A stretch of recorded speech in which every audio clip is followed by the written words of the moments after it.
What's up, everybody? If you can't already tell, if you don't know, we had a song playing in the background. I am here to break down Roy Jones Jr. Joe Calzaghe fight coming up this Saturday on pay-per-view.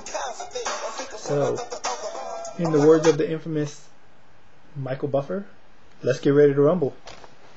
Anyways, alright, here we go. Joe Calzaghe, first up, 45-0, 36 years old, against Roy Jones Jr., 52-4, 39 years old.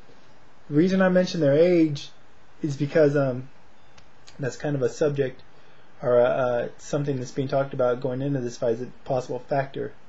Not so much for Joe as it is for Roy, just because, you know, he's a 39-year-old fighter, and, you know, as good as he is, he's definitely past his prime, you know, although it's hard to say how much past it he is at this point.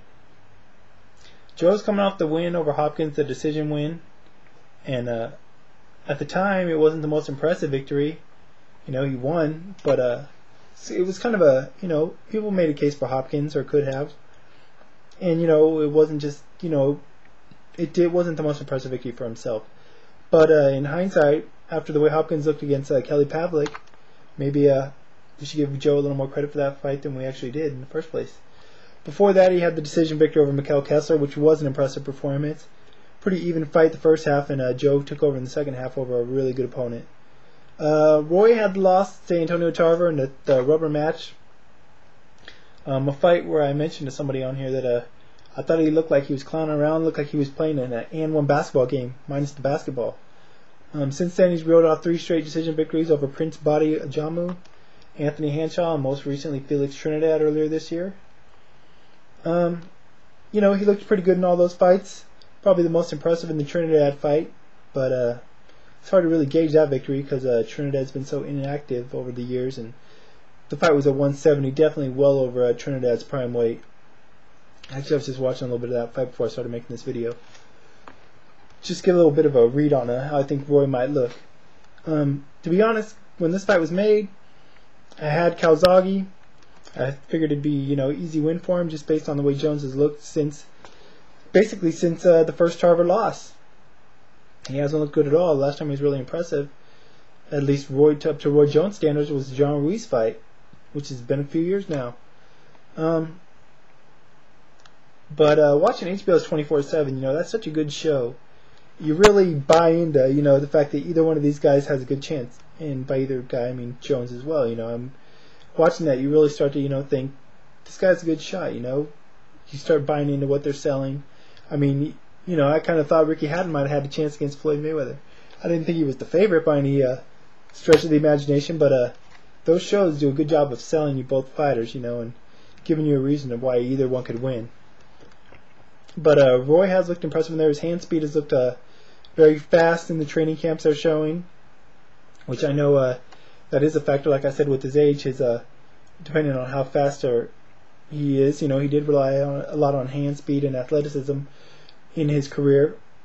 Joe Calzaghe, on the other hand, is still he's a very fast fighter himself, and he's a fighter who's a lot more active in the ring than Roy, meaning he throws a lot more punches. You know, he throws a lot of punches around. A lot of people say he's a slap puncher. That may be, but it's been effective for him, you know. Like I said, the guy's undefeated, 45-0. I mean, he keeps rolling. I mean, I think he said he wants to retire soon. I mean, who's to say he's going to win this fight? But he might even catch Rocky Marciano's record of 49-0, I believe. I don't think he's going to aspire to do that, but it's not out of the realm of possibility at this point. I think for Joe to win, I think he's kind of employ a similar game plan as Glenn Johnson did against Roy Jones. Glenn was all over him from the jump, had Roy against the ropes, was just pressuring him, wasn't giving Roy the room to breathe, wasn't giving Roy room to work, just smothered him non-stop, you know. I mean, I don't think Calzaghe's going to win the fight in a KO the way that Glenn Johnson did, but I think if he implements that game plan successfully, that'd be his best bet at taking a decision. Roy Jones actually, in his earlier in his career, and even in the Trinidad fight somewhat, he would lay on the ropes and let fighters just kind of, you know, tee off, and he'd kind of just move and maneuver and not get hit clean.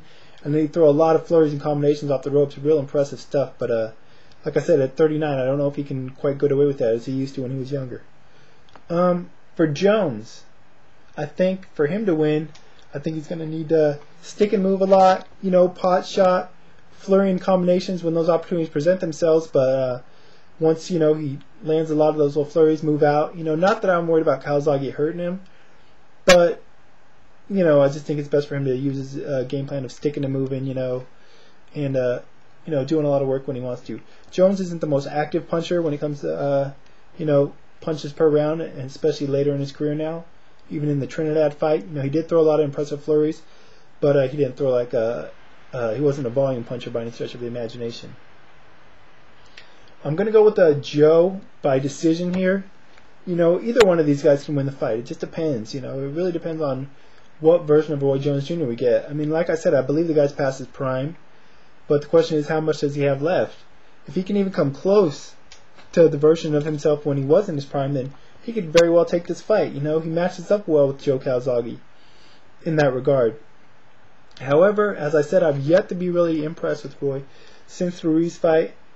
Joe has been impressive in his most recent victories. He hasn't shown really any signs of slippage. You know, you don't get that kind of a record by luck or by chance, you know.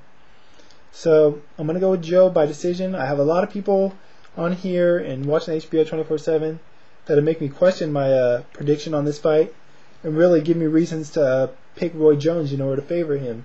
I have a guy on here, P-Doc, who said I'd be picking Jones by KO by the time the fight came around. It's not the case. I don't think either of these fighters is going to win by KO. I think it's definitely going to go to a decision either way. It can either be a really good fight or it could end up being a really boring fight. We'll see.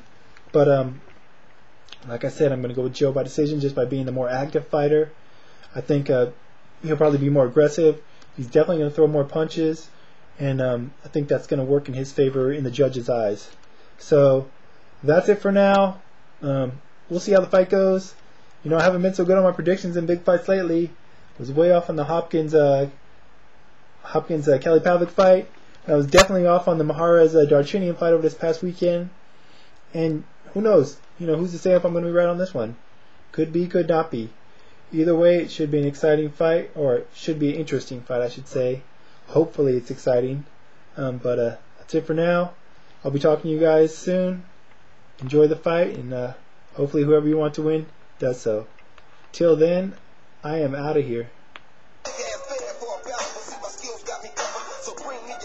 Oh yeah, and if Roy wins the fight, he'll definitely should be playing this song afterwards. The song's called And Still. Till then, I am out.